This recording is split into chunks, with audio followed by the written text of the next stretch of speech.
Hello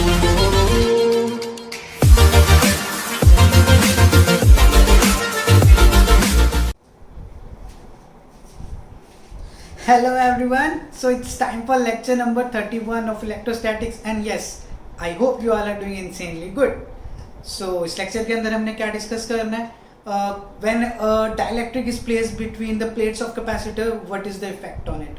ठीक है, और उसके बाद जब बैटरी को डिस्कनेक्ट कर देते कनेक्ट कर देते तो क्या फ़र्क पड़ता है, डाइलेक्ट्रिक स्ट्रेंथ क्या चीज़ है, और भी एक दो चीज़ें और भी हैं आपकी, कंपाउंड डाइलेक्ट्रिक है जैसे, उसके बारे में हम डिस्कशन अब स्टार्ट करते हैं. ठीक है, लास्ट लेक्चर वाली वीडियो बहुत ज़्यादा इंपॉर्टेंट थी, उसके ऊपर बेस्ड ये वाला लेक्चर है. ठीक है, तो अगर आपने वो वीडियो अभी तक नहीं देखी है, आपके ऊपर टॉप राइट पे एक इन्फॉर्मेशन कार्ड आ गया होगा, उस पर क्लिक करें और वो वीडियो फटाफट से देख लें.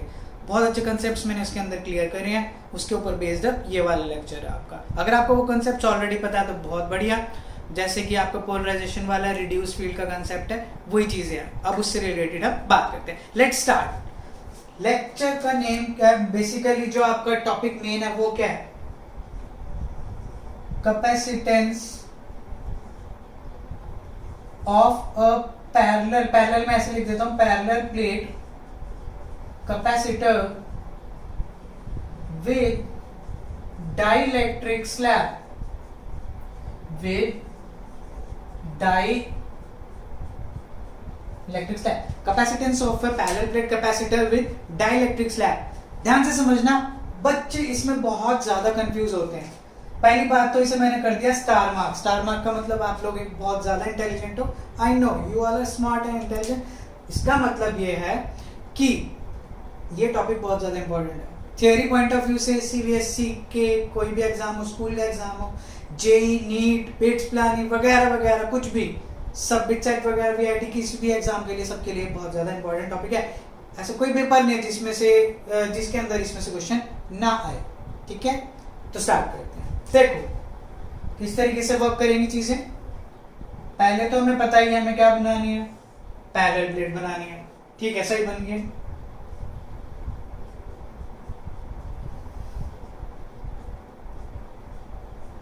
ठीक है, प्लस दिया माइनस दिया. Distance between the plates is always D. External field कितनी ली हमने, ई नॉट. चलो बीच में क्या रखना है, डाइलेक्ट्रिक रख देते हैं. लास्ट टाइम भी किया था बिल्कुल सेम चीज, डाइलेक्ट्रिक रखा था तो हुआ क्या था, उसके अंदर मॉलिक्यूल्स कैसे कैसे बिहेव कर रहे थे. यहां पे आ गए थे आपके नेगेटिव पोलराइजेशन की वजह से, इसलिए मैंने कहा था वो इन्फॉर्मेशन कार्ड पे क्लिक कर लो. दोबारा आ गया होगा वो इन्फॉर्मेशन कार्ड, दोबारा देख लो, वो पूरा लेक्चर ही है कि ये पॉजिटिव नेगेटिव कैसे आया. ठीक है, अगर आपको पता है तो वेल एंड गुड, कंटिन्यू करो. अब इसकी वजह से इलेक्ट्रिक फील्ड बनते हैं इस डायरेक्शन में, जो कि होती है आपकी पोलराइजेशन फील्ड. ये ई नॉट एक्सटर्नल, ये पोलराइजेशन फील्ड है इस पॉजिटिव और इस नेगेटिव की वजह से, जो किस वजह से है, पोलराइजेशन. अब एक्सटर्नल फील्ड इधर, पोलराइजेशन फील्ड इधर. एक्सटर्नल फील्ड ऑब्वियसली ज्यादा है, ठीक है, क्योंकि उसकी वजह से पोलराइजेशन फील्ड आई है, तो रिड्यूस फील्ड बनेगी. अब रिड्यूस फील्ड मतलब जो बची हुई फील्ड इसके अंदर आएगी वो कितनी होगी, E naught minus E P. तो क्या लिख सकता हूं, E is equals to E naught minus E P.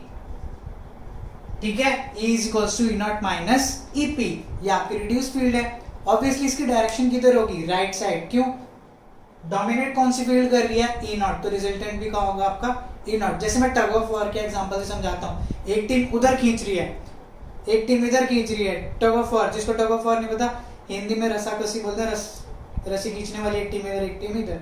ठीक है, अब एक टीम उधर खींच रही है, एक टीम इधर खींच रही है. ये वाली टीम जो उधर खींच रही है वो ज्यादा है, उसकी वैल्यू क्या ज्यादा है. बेसिकली यहाँ पे राइट साइड कौन सी टीम है, ई नॉट. इधर कौन सी फील्ड है, पोलराइजेशन.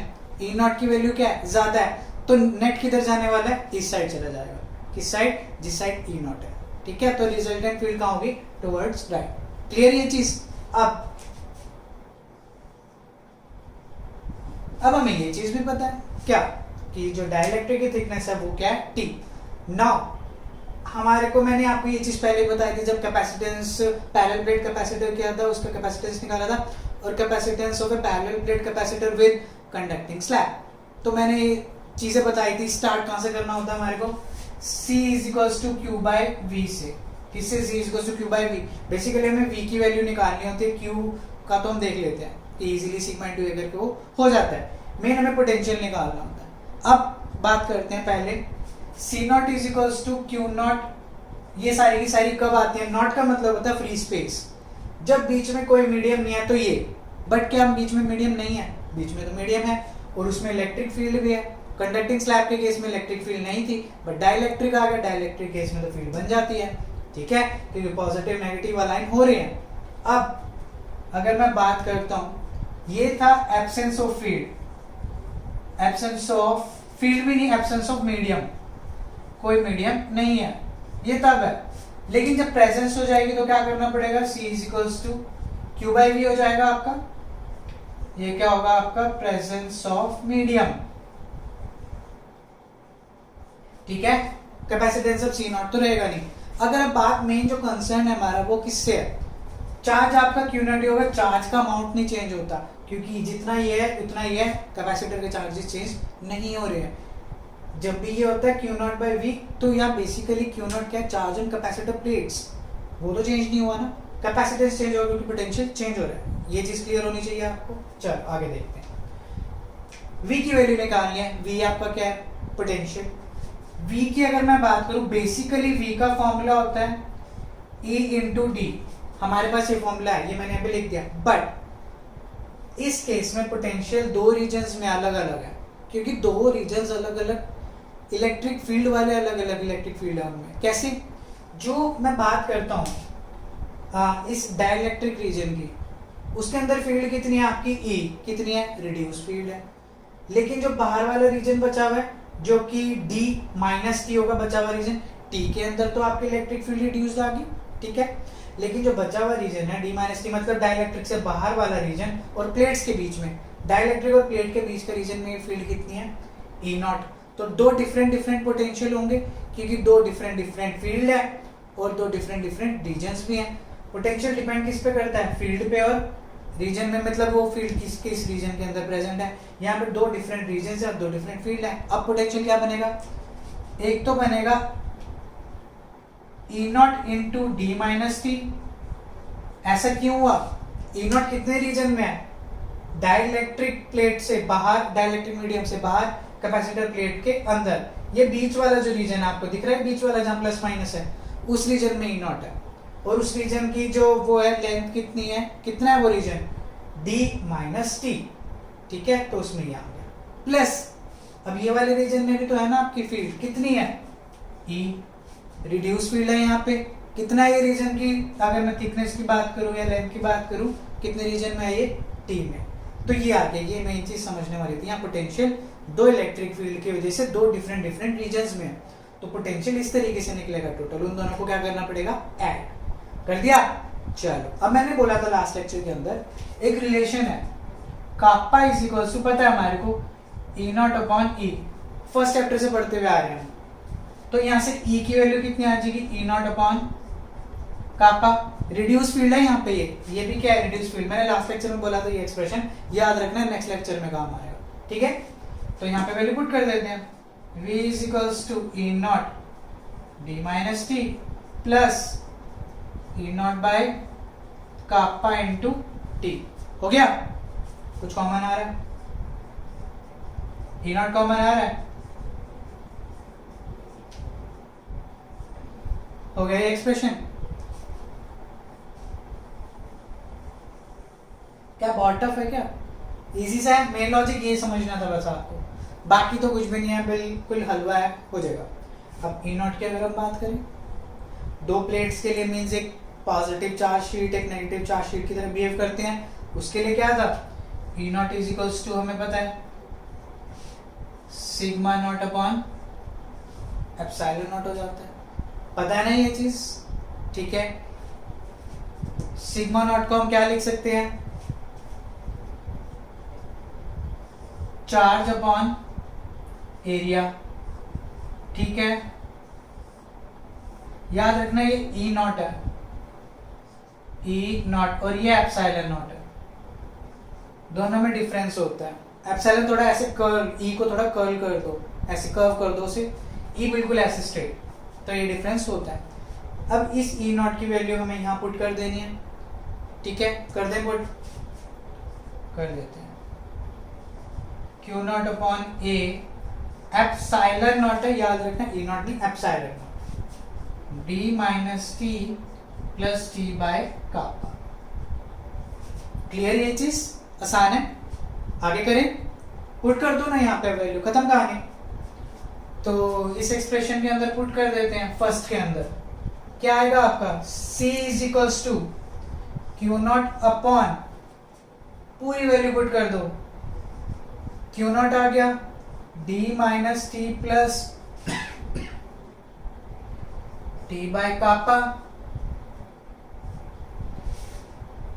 अपॉन में ए एप्सिलॉन नॉट है, वो अपॉन वाला तो ऊपर चला गया, epsilon naught A, q naught से q naught cancel, C is equals to epsilon naught A upon D minus T plus T by कापा।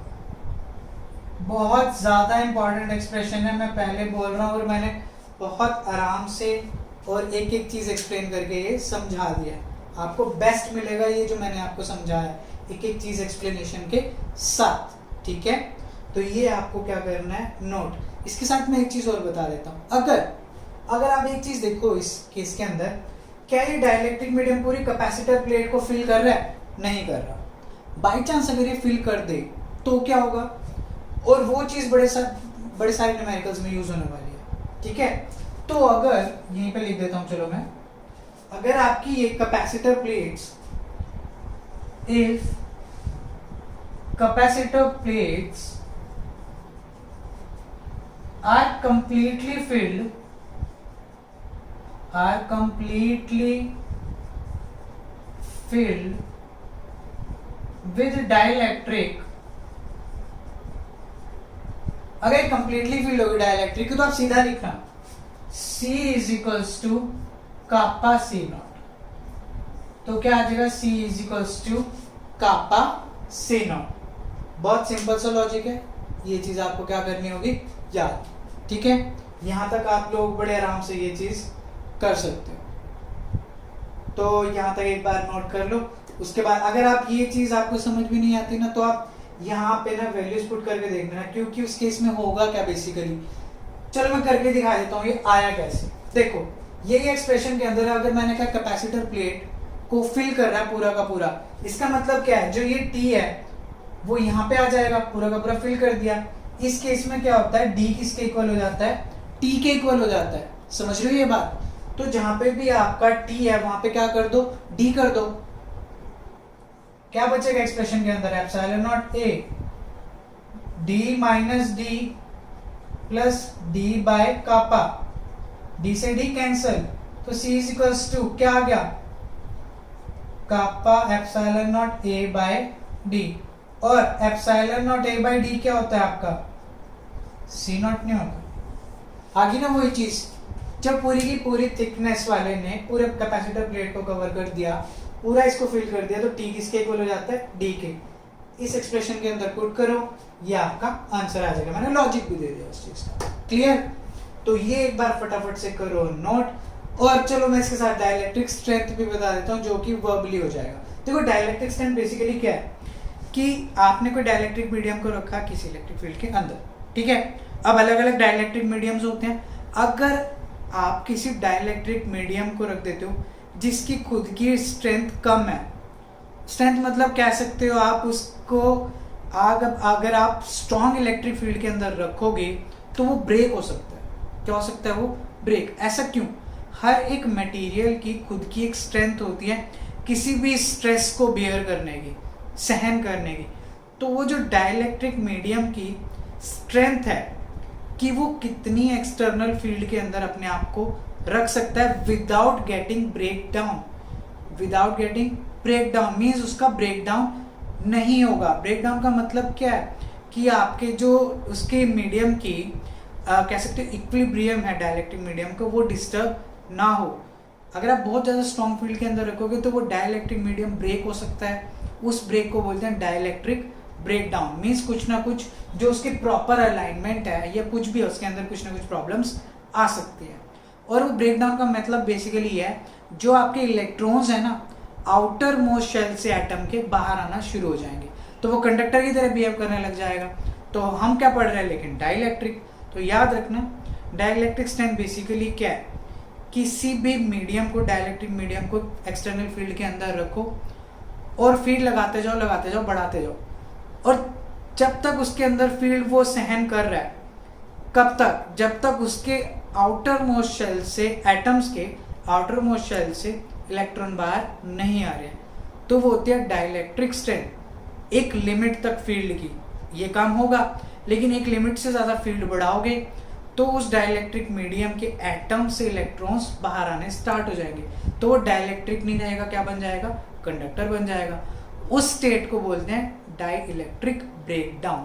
ठीक है, ब्रेकडाउन कब होता है, जब आपकी फील्ड बहुत ज़्यादा स्ट्रांग हो जाती है और डाइलेक्ट्रिक के एटम्स के आउटर मोस्ट शेल से इलेक्ट्रॉन्स बाहर आना स्टार्ट कर देते हैं। तो डाइलेक्ट्रिक स्ट्रेंथ याद रखनी है, कितनी फील्ड तक, मैक्सिमम फील्ड कितनी है कि कोई डाइलेक्ट्रिक मीडियम सहन कर सकता है, मीन्स किसी डाइलेक्ट्रिक मीडियम को किसी मैक्सिमम फील्ड के अंदर रख सकते हैं तब तक उसका ब्रेकडाउन ना हो। तो ये चीज़ आप याद रखोगे। ब्रेकडाउन कब होता है ये भी मैंने बता दिया, जब फील्ड ज़्यादा हो जाती है। और डाइलेक्ट्रिक ब्रेकडाउन होता क्या है, जब आपके एटम्स आउटर मोस्ट शेल से इलेक्ट्रॉन्स जो है आपके एटम्स के आउटर मोस्ट शेल से बाहर आने लग जाते हैं।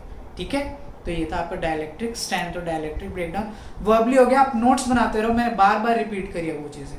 ठीक है, थोड़े से रिवाइंड करो, दोबारा सुनो, सारी चीज़ एक्सप्लेन हो, मैंने अच्छे से कर दिया, आपको एक एक चीज़ क्लियर हो जाएगी। अपने नोट्स बनाते रहे करो, जो खुद के नोट्स बनाए हुए होते हैं उनसे बढ़िया कुछ नहीं होता, बहुत ज़बरदस्त चीज़ होती है वो। ठीक है, तो आप ये एक बार नोट करो जो भी मैंने कराया, इसका लो स्क्रीनशॉट, उसके बाद हम आगे बात करते हैं। Do it fast. तो आई होप आपने नोट कर भी लिया होगा, नहीं भी किया होगा तो थोड़ा रिवाइंड करो, पॉज करो और आगे नोट कर लो। अब बात करनी है हमें किस चीज़ की, कंपाउंड डाइलेक्ट्रिक की। आपको इसके लेक्चर्स बहुत कम ही मिलेंगे, लेकिन मैं बहुत अच्छे से एक्सप्लेन करूंगा ये चीज़, कंपाउंड डाइलेक्ट्रिक का केस क्या होता है, किस तरीके से उसके न्यूमेरिकल्स सॉल्व करने हैं। स्टार्ट करते हैं। देखो क्या होगा, हेडिंग यही है, capacitance of parallel plate capacitor with dielectric slabs आ जाएगा बस यहाँ, और टॉपिक को बोल सकते हो कैपेसिटर हैविंग कंपाउंड डाइलेक्ट्रिक्स। अब ये चीज किस तरीके से वर्क करती है वो बहुत ध्यान से आपको सुनना है। देखो कंपाउंड डाइलेक्ट्रिक्स में से कैपेसिटर प्लेट के बीच में बड़े सारे डाइलेक्ट्रिक्स आ गए। अब डाइलेक्ट्रिक्स की अलाइनमेंट दो तरीके से हो सकती है। कैसे कैसे, दो आपकी प्लेट्स हैं, ठीक है, ये आपका टर्मिनल ए है, सपोज करो यहाँ पॉजिटिव, यहाँ पे है नेगेटिव, ठीक है। अगर सपोज करो यहाँ पे ऐसे आ गई, ऐसे ऐसे ऐसे, कितनी प्लेट्स आ गई हैं बीच में आपकी, अगर आप देखोगे कितने डाइलेक्ट्रिक्स आ चुके हैं, 4। कितने आ गए आपके, 4 डाइलेक्ट्रिक्स, ठीक है। तो आप एक चीज देखो, मैंने 1 2 3 4 5, ये जो इनके बीच का डिस्टेंस है d, मैंने उसे 5 पार्ट्स में डिवाइड कर दिया। एरिया में तो कोई चेंज नहीं हुआ, ये कितना कितना आएगा हर एक पार्ट का, d/5, सारे के सारे कितने कितने आएंगे आपके, d/5 d/5 d/5। समझ गए ये चीज। तो ये सारे के सारे क्या आपके डाइलेक्ट्रिक्स हैं, सारे के सारे क्या आपके डाइलेक्ट्रिक्स हैं। और सपोज करो इन सबकी स्ट्रेंथ भी अलग अलग है। डाइलेक्ट्रिक स्ट्रेंथ मतलब इनका कांस्टेंट जो वैल्यू है, इसकी मैंने मान ली कापा 1, इसकी कापा 2, इसकी कापा 3, कापा 4 एंड कापा 5। सबकी डाइलेक्ट्रिक स्ट्रेंथ भी अलग है। अब बताओ कैपेसिटर कितना है, हो गया ना क्वेश्चन में, टफ बन गया ना।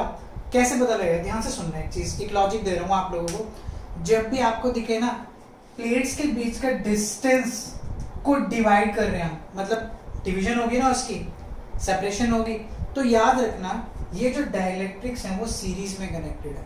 किस में कनेक्टेड है, सीरीज में। अब पता कैसे लगा, क्लियरली एक चीज देख रहे हो, एक डाइलेक्ट्रिक, ये अगर आपको एक डाइलेक्ट्रिक फर्स्ट कंसीडर करो, एक प्लेट ये, एक ये, अगर ये पॉजिटिव है तो ये नेगेटिव हुई, ये नेगेटिव अगले की किसके साथ अटैच है, पॉजिटिव की, जैसे कैपेसिटर्स होते हैं। यही चीज आपको याद रखनी है कि पॉजिटिव के साथ नेगेटिव है, फिर नेगेटिव के साथ पॉजिटिव, इस तरीके से एक के साथ एक आप देख रहे हो एक लाइन में लगे पड़े हैं वो। क्लियर है? और अगर ये चीज याद ना रहे, जो सबसे ज्यादा यूज करने वाले लॉजिक आप न्यूमेरिकल्स के अंदर, मैं बता रहा हूँ शायद ही कोई बताएगा ये चीज, मैं बता रहा हूँ, लेकिन ये जो डी है डिस्टेंस, जब इसकी डिवीजन होनी स्टार्ट हो जाए, कर दी ना d5 d/5 d/5 d/5, आपको क्लियर समझ आ जाएगी ये चीज कि डिवीजन कब हो रही है। तो आप क्या कहोगे इसे, किसमें, ये सीरीज में है। किसमें है? सीरीज में। अब ये डायग्राम ना घुमा के भी आ जाता है, कैसे, इसको ना डायग्राम को उल्टा कर देते हैं, ऐसे कर देते हैं। अब ये ऐसे है, ये आपका ए हो गया, ये आपका हो गया बी, समझ रहे हो ये चीज। अब प्लेट्स ऐसे रख दी इस तरीके से, कितनी होगी, 5 होगी, 1 2 3 4 5, उतने वही सेम क्वेश्चन लेंगे।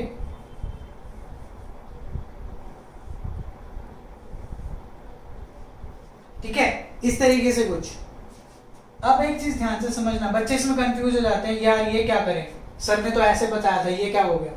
देखो लॉजिक अब भी वही है, ध्यान से देखो, इस कैपेसिटर को उठा के ऐसे रख दिया, क्या कोई फर्क दिख रहा है? नहीं। आपको मेन चीज क्या देखनी है कि आपका पॉजिटिव और नेगेटिव टर्मिनल का है, टर्मिनल किधर है, टर्मिनल पे देखो सबसे पहले तो। मींस टर्मिनल से हमें क्या पता लगता है, प्लेट्स कहाँ कहाँ पे हैं, एक प्लेट यहाँ पे और एक प्लेट यहाँ पे, और डिवीजन किसकी हुई है, फिर ये आपका डिस्टेंस क्या है उसका, डी। किसको ब्रेक कर दिया, अगेन किसको ब्रेक कर रहे हैं, डी को ब्रेक कर रहे हैं, और कितना कितना आएगा ये डी, d/5, ऐसे d/5 होता जाएगा। ये दोनों अरेंजमेंट बेसिकली हैं किसमें, सीरीज में कनेक्टेड है, याद रखना, चाहे ऐसे हो चाहे ऐसे हो। तो कापा 1 कापा 2 ऐसे हो जाएगा, इसका भी कापा 3 कापा 4 एंड कापा 5, दोनों है किसमें connected, both of them are a series combination. दोनों क्या है, सीरीज कॉम्बिनेशन आपकी, तो आप क्या लिखोगे, सीरीज। अब सीरीज के लिए नेट अगर आपको निकालना हो तो क्या करोगे, 1/CS is equals to 1/C1 plus 1/C2 plus 1/C3 plus 1/C4 plus 1/C5। ठीक है, अब C1 C2 C3 C4 क्या है, पहले वाले इस वाले का कैपेसिटेंस, फिर इसका, फिर इसका, फिर इसका, फिर इसका। अब C1 क्या आ जाएगा, अभी रिलेशन बताया था, ये डाइलेक्ट्रिक पूरा का पूरा फिल कर रहा है उसे, कर रहा है नहीं कर रहा, पूरा का पूरा फिल कर रहा है। तो कापा 1 एप्सिलॉन नॉट ए अपॉन, ये कितने रीजन में प्रेजेंट है, कापा 1 डाइलेक्ट्रिक कितने रीजन में प्रेजेंट है, क्या पूरी डी लेंथ के अंदर प्रेजेंट है, नो। कितना रीजन कवर कर रहा है, d/5, कितना कवर कर रहा है, d/5, याद रखनी है ये चीज। सिमिलरली C2 कितना हो जाएगा, K2 epsilon not A upon d/5, ऐसी C3 C4 up to C5 सारे आपके इस तरीके से अटैच होते हैं। एरिया सेम है, देखो एरिया में कोई चेंज नहीं हो रहा। ठीक है, प्लेट्स का सबका एरिया देख लो इतना ही है, ये एरिया है ना सबका, यही चीज एरिया को डिनोट करती है, सबका एरिया क्या है, सेम है, देख रहे हो। बट जो ये गैप है वो चेंज हो रहा है, मतलब ये d/5 है, डी को डिवाइड किया। याद रखना, सेपरेशन ऑफ प्लेट्स को जब हम ऐसे डिवीजन हो जाती है तो वो किस में कनेक्टेड होते हैं, सीरीज में। याद रखना सीरीज में कैसे लिखना है, इस तरीके से। फाइनल इनकी वैल्यूज यहाँ पे पुट करोगे, कर दो फटाफट। 1/C1, C1 क्या है, कापा 1 एप्सिलॉन नॉट A, ऊपर d/5 आएगा, तो by5 को मैं सीधा ऐसे लिख देता हूँ, बाकी सारे ऐसे ऐड करते जाओ। ठीक है, तो अगर आप देखोगे, चलो मैं लिख ही देता हूँ, d/5 kappa 2 epsilon not A plus d/5 kappa epsilon not A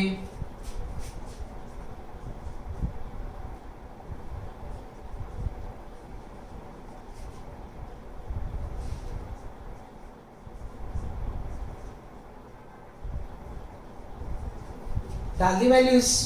ठीक है, फाइनली अगर आपको इसे और फर्दर सॉल्व करना है तो 1/CS इज इक्वल्स टू, कुछ कॉमन आ रहा है तो ले लो, बाकी अगर आप देखोगे ना यार, इसके अंदर एलसीएम वोल्सियम वगैरह लेके काफी कुछ सॉल्व होने वाला है। ठीक है, अगर मैं इसे शॉर्ट करूं थोड़ा सा, और ये तो आ रहा है आपका कॉमन, बचेगा क्या, 1/K1 plus 1/K2 plus 1/K3 1/K4 plus 1/K5। तो ये था आपका सीरीज कॉम्बिनेशन को सॉल्व करने का कंपाउंड डाइलेक्ट्रिक इसके ऊपर न्यूमेरिकल भर भर के आएंगे आपके हर एक पेपर के अंदर, ठीक है। तो ये आपका क्या था, सीरीज। इसे कर लो नोट फटाफट, स्क्रीनशॉट ले लो, वीडियो पॉज करो, लो स्क्रीनशॉट, ले लिया, नोट कर लो पॉज करके। आगे कराते हैं पैरेलल कॉम्बिनेशन।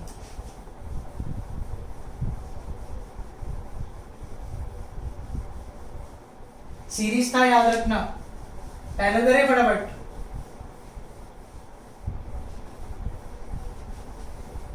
याद रखना सीरीज कैसे आइडेंटिफाई किया, जब आपका सेपरेशन बिटवीन जो प्लेट्स है उसकी डिवीजन हो रही है, ठीक है। अब बात करते हैं किसकी, पैरेलल की। पैरेलल इसका अपोजिट हो जाएगा, कैसे देखते हैं, चलो। वही दो अलग अलग डिफरेंट केस बताऊंगा ताकि किसी भी टाइप से आए तो आप क्लियर हो जाओ। प्लस माइनस, देखो इस बार सेपरेशन की डिवीजन नहीं करनी है, चलो ये भी हटा देते हैं, नहीं होता गिवन क्वेश्चन में ऐसे। खुद ही पता करना प्लेट्स कहां पे है, ये चीज जरूर गिवन होगी आपको, ए बी, नहीं तो ये दो चीज देख लेना बस, टर्मिनल्स बोलते हैं इन्हें, ठीक है। अगर अब प्लेट्स इस तरीके से हो, ऐसे आ जाए,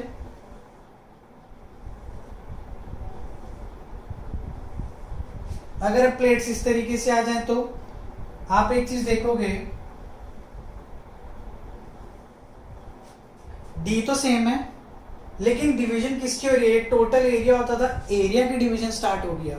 ये चीज जो साइड में होती है वो क्या डिनोट करती है, एरिया। ये साइड वाली चीज एरिया कैसे डिनोट कर रही है, क्योंकि बेसिकली एक शीट होती है, ये ऐसे होता है अंदर की तरफ। 3D विजुअलाइजेशन अगर आप सोचोगे ये एक तरीके से पेज है, क्योंकि ये शीट्स, ये जो कैपेसिटर प्लेट्स है बनती कैसे, इनफाइनाइट थिन शीट से, और शीट का एरिया होता है लेंथ और ब्रेड्थ। आप सिर्फ एक व्यू देख रहे हो, आप सिर्फ क्या देख पा रहे हो, लेंथ, बट ये हाथ की जो अगर मैं ये साइड बात करूं इस तरीके से देखोगे, ये आपको सिर्फ ये चीज दिखाई देती है, बट ये चीज भी तो है ना यार, समझ रहे हो। तो वो क्या होता है बेसिकली एरिया। अब आप किसकी डिवीजन कर रहे हो, एरिया की डिवीजन कर रहे हो, ऐसे कट कर दिया, यहाँ से ऐसे ऐसे, ठीक है। आई बात समझ में, एरिया की डिवीजन हुई है तो कितनी, अगेन मैंने 5 पार्ट्स में डिवाइड कर दिया, कितना है, a/5 a/5 a/5 करके। ये वाला ज्यादा आसान होता है आपका, a/5 ऐसे a/5 a/5, इस तरीके से हो गया आपका, ठीक है। और थोड़ा सेंटर में लगा देते हैं इसे, बी। इसके dielectric constant kappa 1, kappa 2, kappa 3, kappa 4 and kappa 5। वही अलग अलग मतलब डाइलेक्ट्रिक कांस्टेंट डिफरेंट है। सेम आएगा तो आपके लिए बहुत ज्यादा इजी है, फिर तो कुछ बचता ही नहीं है इसके अंदर। डिफरेंट से करवा रहा हूँ, टफ चीज कराऊंगा, इजी तो अपने आप हो जाएगी। तो अब अगर मैं C1 की बात करता हूँ, कापा 1 एप्सिलॉन नॉट, ए की जगह क्या आ जाएगा, a/5 इंटू डी। ये चीज आपको आप समझ आ गई होगी, अब तो इजी है ना। ऐसे अप टू C5 लिखूंगा मैं, सारे नहीं लिख रहा, एप्सिलॉन नॉट a/5। एक चीज देख रहे हो, यहां देखना एक चीज ध्यान से, क्या डी सेम है, डिवीजन किसकी हुई है, एरिया की, तो किसमें कनेक्टेड है, पैरेलल में। इसका अरेंजमेंट को अगर मैं इसकी ओरिएंटेशन चेंज कर दूं, सिर्फ इसको ऐसे ऐसे उठा के रख दूं, कंफ्यूज नहीं होना, पहले बता रहा हूं, बहुत मेहनत करके समझा रहा हूं, ये गलत नहीं करके आओगे आप लोग, ठीक है।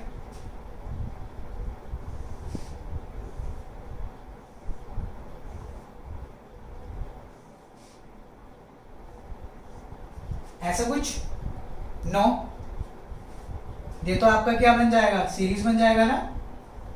हमें क्या करना है, पैरेलल, तो डिवीजन किसकी करनी है, एरिया की। बस ये लॉजिक याद रखो, कोई भी क्वेश्चन आपका नहीं रुकेगा, कोई भी क्वेश्चन, मेरा प्रॉमिस है। तो ये डी तो सेम है सबका, डिवीजन किसकी हो रही है, a/5 बार बार करना है, कापा 1, kappa 2, kappa 3, kappa 4 and kappa 5, ठीक है। ये चीज क्लियर है यहाँ तक, आसान है, तो बचा ही कुछ नहीं यार। पैरेलल है, पैरेलल में क्या करना होता है, CP यही कर देते हैं, क्या होगा, C1 plus C2 up to कितना हो जाएगा, C5। CP में तो बहुत आसान हो जाता है, पहले बोला मैंने, कापा 1 एप्सिलॉन नॉट a/5, मैं 5d सीधा सीधा लिख दूं, बात तो एक ही है यार, ऐसे ही अप टू करते रहोगे आप, kappa 5 epsilon naught A by 5d। Common आ रहा है कुछ, जैसे सीरीज में लिया था, epsilon naught A by 5d। क्या बचेगा, kappa 1 plus kappa 2 plus kappa 3 plus kappa 4 plus kappa 5। हो गया पैरेलल। तो ये थे आपके कंपाउंड डाइलेक्ट्रिक्स। इस टाइप के क्वेश्चंस आने ही आने हैं, जेई नेट पता नहीं कहाँ पूछते हैं इस टाइप के क्वेश्चन। ठीक है, ये चीज भी आपको समझ आ गई होगी, पैरेलल वाली भी और सीरीज वाली भी। एक मिक्स्ड वाला क्वेश्चन देखें कैसे होता है वो, चलो वो भी देख लेते हैं। देखो इसके अंदर बताता हूँ कैसे करना वो। अगर ऐसा कुछ हो जाए, चलो बनाते हैं। अभी बना रहा हूँ on the spot question, mind में आया मेरे कि मिक्स करें तो बच्चे कंफ्यूज ना हो। अगर मैं ऐसे कुछ कर दूं तो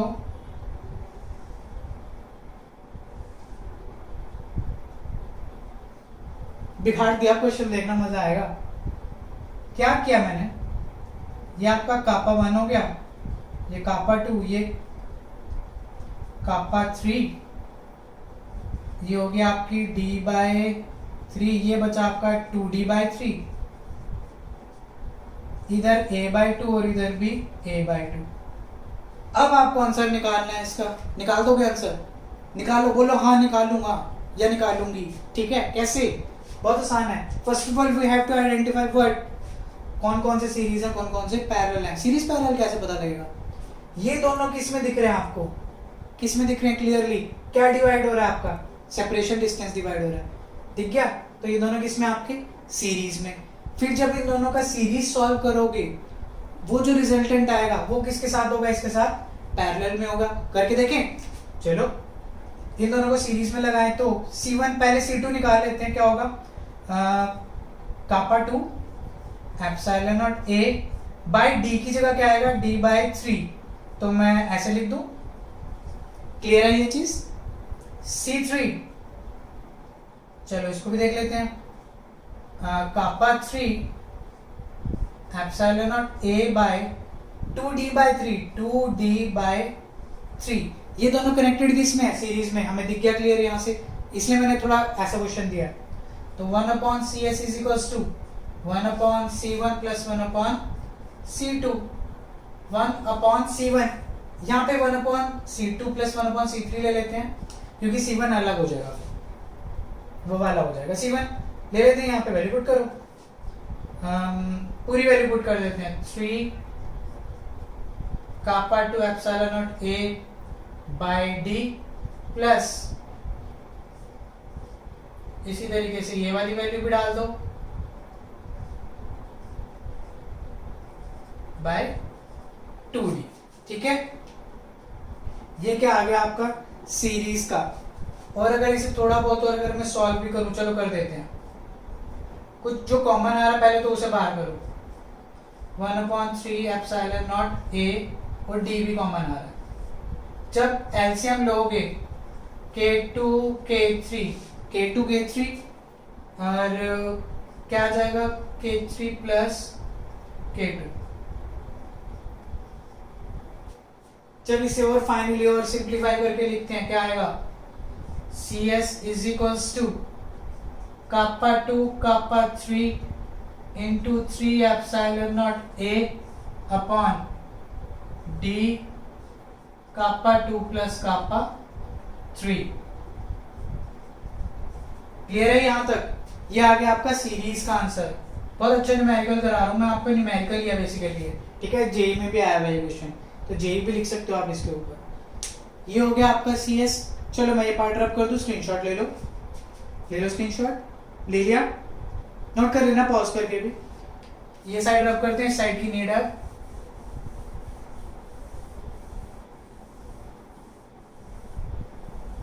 आगे देखते हैं।